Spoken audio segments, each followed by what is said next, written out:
Good morning friends, welcome to our study channel move on study. तो friends, आज मैं आप लोग के सामने झारखंड शैक्षिक अनुसंधान एवं प्रशिक्षण परिषद रांची के द्वारा जो क्लास 10th का फ्रेंड्स मॉडल प्रश्न पत्र जारी किया गया है, तो उसके लिए सबसे पहले मैं सब्जेक्ट साइंस का एमसीक्यू क्वेश्चन लेके आऊँ जो फ्रेंड्स आप लोग के लिए काफ़ी महत्वपूर्ण होने वाली है।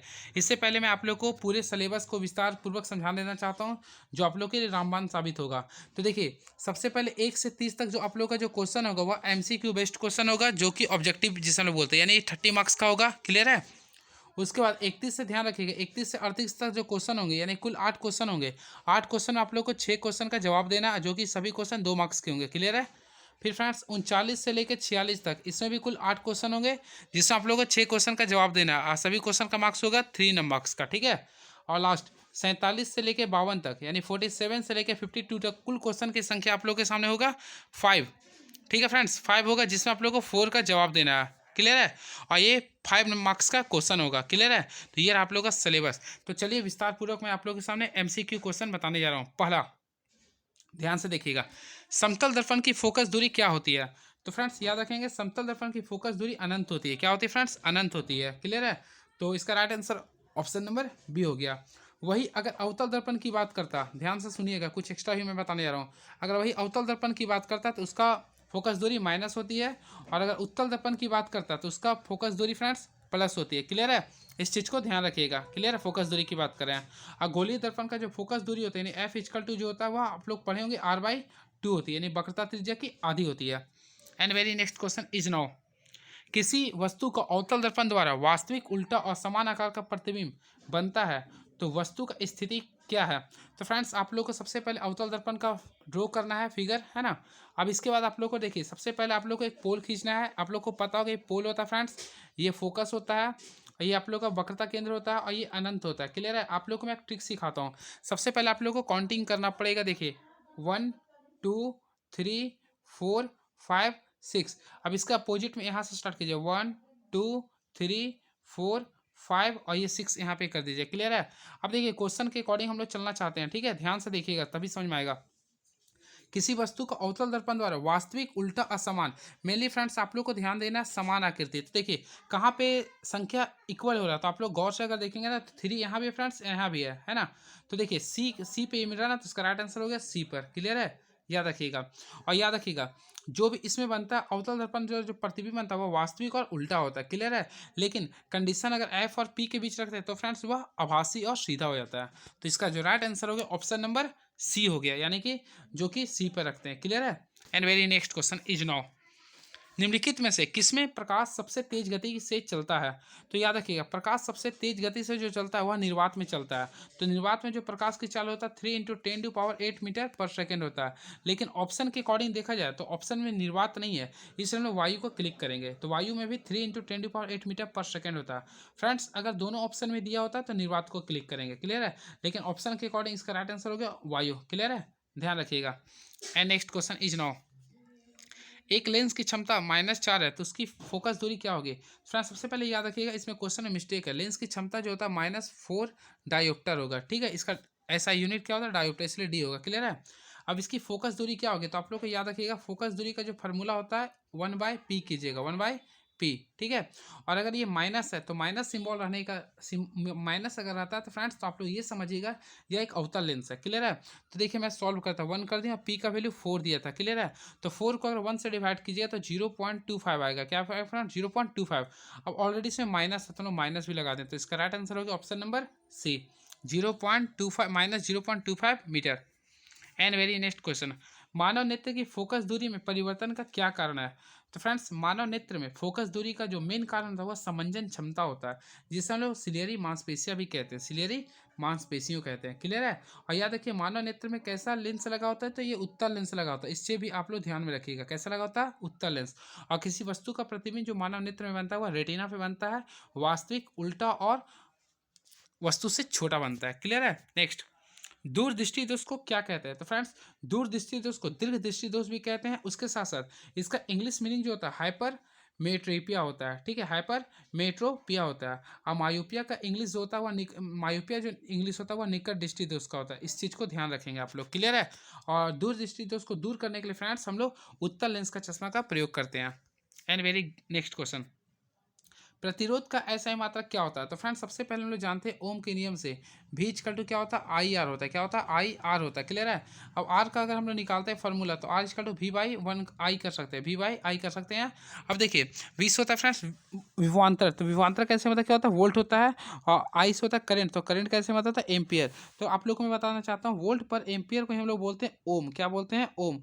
आई से डिनोट करते हैं इस सिंबल से, तो इसका राइट आंसर हो गया ओम। तो प्रतिरोध कैसे मतलब क्या होता है फ्रेंड्स? ओम। अब प्रतिरोध को हम लोग देखिए इस टाइप से हम लोग डिनोटेट करते हैं या फिर आर से भी लिखते हैं। ये तो हो गया। अब देखो एक्स्ट्रा मैं बताता हूँ। सबसे पहले इसका राइट आंसर हो गया ओम। क्लियर है?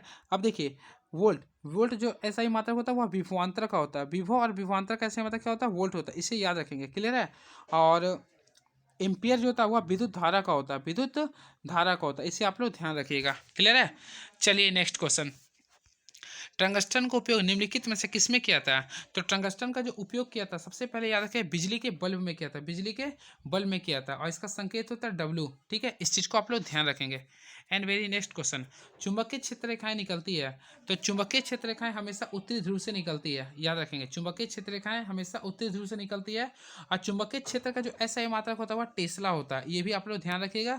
और चुंबकीय क्षेत्र एक सदिश राशि होता है क्योंकि उसमें दिशा के साथ साथ परिमाण भी होता है, इस चीज़ को याद रखेंगे। ये सब क्वेश्चंस आ सकता है आप लोग को, इसलिए मैं आप लोग को एक्स्ट्रा बता रहा हूँ।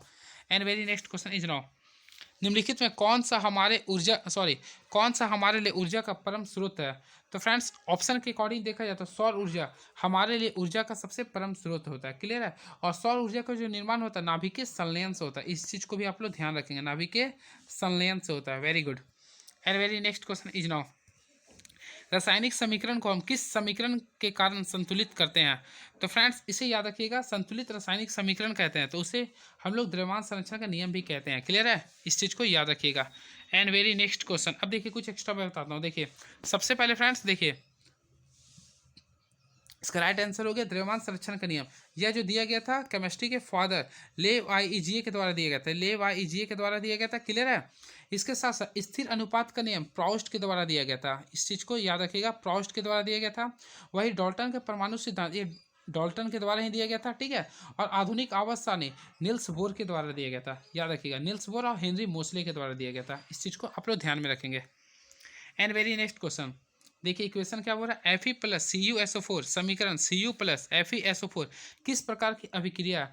तो देखिए इसमें फ्रेंड्स आप लोग याद रखिएगा, देखिए ये जो अभिक्रिया है इसमें अधिक अभिक्रियाशील पदार्थ कम अभिक्रियाशील पदार्थ को हटाकर उसका स्थान ग्रहण कर रहे हैं, तो उसे हम लोग बोलते हैं विस्थापन अभिक्रिया, इसे इंग्लिश में बोलते हैं friends displacement reaction.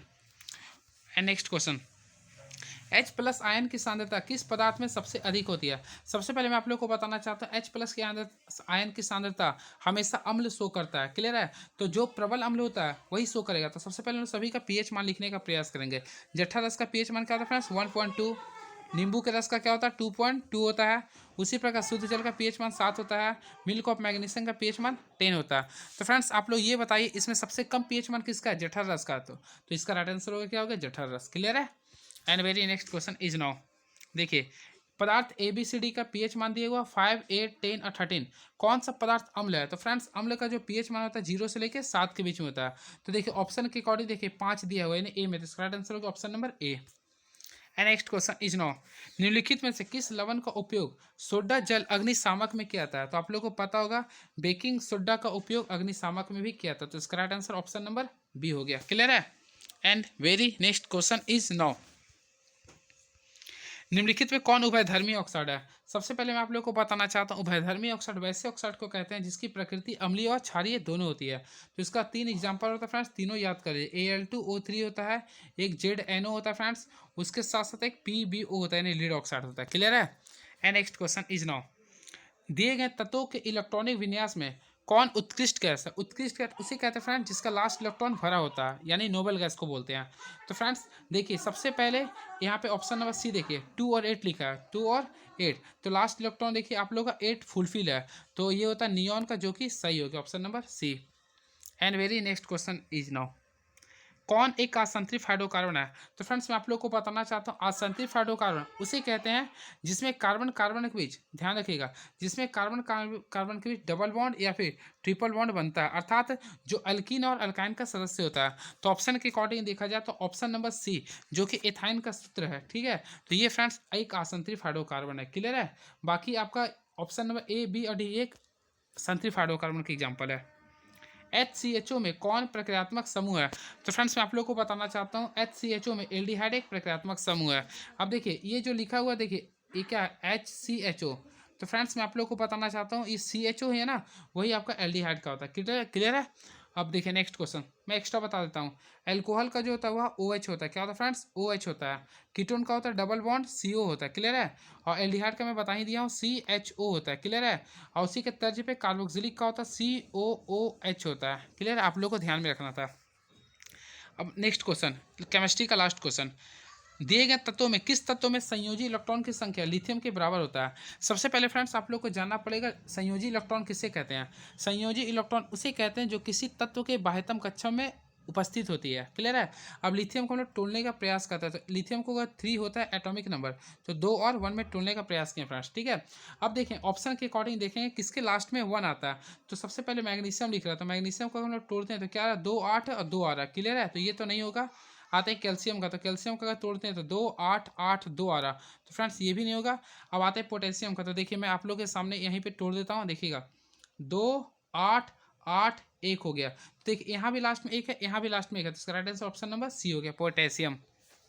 And very next question, ये था क्वेश्चन 10 केमिस्ट्री का। अब आते हैं 10 बायो के लिए।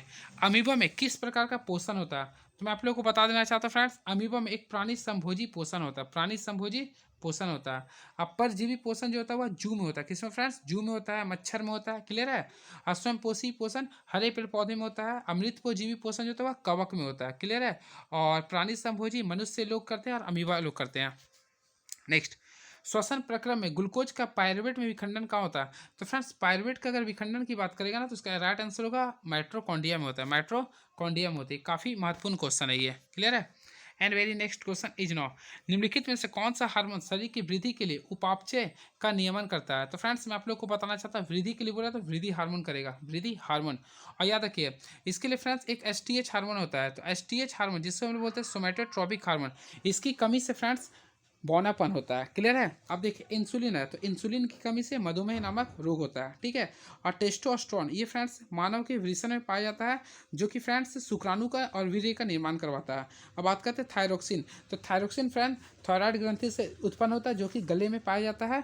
और ये फ्रेंड इसकी कमी से घेंगा रोग होता है, क्लियर है। आप लोग को इतना बताने का मैं प्रयास किया हूँ। And very next question is now, मानव में सभी अनैच्छिक क्रियाओं का नियंत्रण कहाँ से होता है?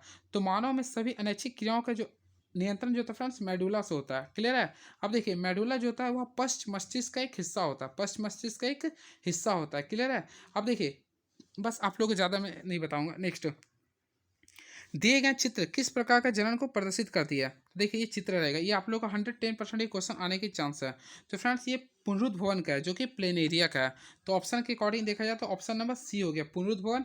और ये जो जीव है इसको बोलते हैं प्लेनेरिया, क्या बोलते हैं फ्रेंड्स, प्लेनेरिया। इस चीज़ को आप लोग को ध्यान में रखना होगा, क्लियर है। And very next question is now, देखिए मनुष्य में निषेचन कहाँ होता है? तो मैं आप लोग को बता देना चाहता हूँ, मनुष्य में जो निषेचन होता है वह फैलोपियन ट्यूब में होता है, जिसे हम लोग फ्रेंड्स हिंदी में बोलते हैं अंडवाहिका, क्या बोलते हैं फ्रेंड्स, अंडवाहिका बोलते हैं, क्लियर है। And very next question is non, देखिए किसी जीव में कोई गुण प्रभावित होता है तो किससे होता है? तो इसका राइट आंसर होगा ऑप्शन नंबर सी से, माता और पिता दोनों के DNA से होता है, क्लियर है। माता और पिता दोनों के DNA से होता है, लेकिन जो बच्चा जो जन्म होता है फ्रेंड्स वह पिता के गुणसूत्र पर निर्भर करता है, इसे भी याद रखिएगा आप लोग। नाभिकीय संयंत्र शक्ति संयंत्र में किस प्रक्रिया से ऊर्जा मुक्त होती है? तो इसका जो राइट आंसर होगा फ्रेंड्स ऑप्शन नंबर बी होगा, नाभिकीय विखंडन से, था नाभिकीय विखंडन से। नेक्स्ट क्वेश्चन, हरे पौधों की पत्तियां प्राप्त होने वाले सौर ऊर्जा का कितना प्रतिशत भाग खाद्य ऊर्जा में परिवर्तित करने में खर्च होती है? तो फ्रेंड्स आप लोग लिंडमांस का थ्योरम पढ़े होंगे, तो इसका right answer option number B 10%। अब लास्ट क्वेश्चन, निम्नलिखित में से किस पदार्थ का प्रयोग करना पर्यावरण के लिए सबसे अधिक लाभदायक होगा। फ्रेंड्स इस ये क्वेश्चन का आंसर आप लोग कमेंट बॉक्स में लिखेंगे। देखते हैं आप लोग का प्रिपरेशन कैसा लग रहा है, ठीक है। तो आप लोग फ्रेंड्स कमेंट बॉक्स में लिखेंगे कैसा लगा आप लोग का ये, और नेक्स्ट वीडियो अगर आप लोग को चाहिए होगा तो जरूर कमेंट बॉक्स में लिखेंगे, हम आप लोग का इंतजार करेंगे, ठीक है। तो चलिए ये रहा, और नेक्स्ट वीडियो में मिलूंगा तो ये सब जितने क्वेश्चन आप लोग देख रहे हैं सभी का मैं आप लोग को आंसर दे दूंगा ऑरली, ठीक है। तो चलिए सही है, फिर मैं मिलता हूँ नेक्स्ट वीडियो में। चलिए आप लोग तैयारी करते रहिए, चलिए थैंक यू सो मच।